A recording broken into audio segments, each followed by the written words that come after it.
Hey there, if you're encountering the error code 314302 while launching Genshin Impact on your PC, don't stress. I've got your back.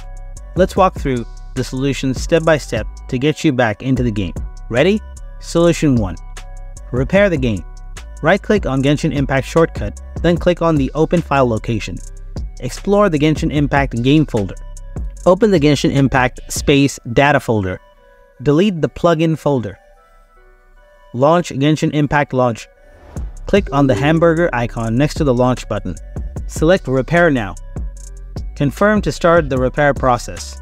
Once resources are verified and repaired, check if the issue is fixed. Solution 2. Clear your network configuration settings.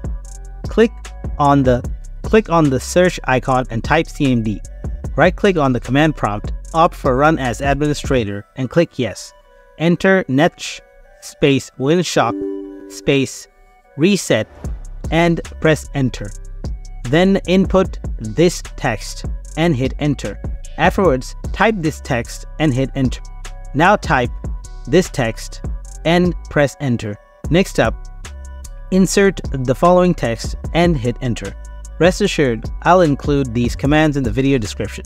Finally, restart your computer and verify if the error has disappeared. Solution 3. Uninstall and reinstall Genshin Impact. Open Settings, click on Apps, then on Installed Apps. Find Genshin Impact, click on the 3 dots button next to it. Select Uninstall, then click Uninstall again.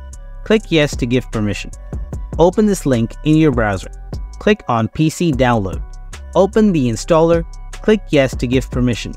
Tick the required box. Click Install. Click on Run Now. Hit the Get Game button to kick off the game installation. Once installed, you should be able to play without the error.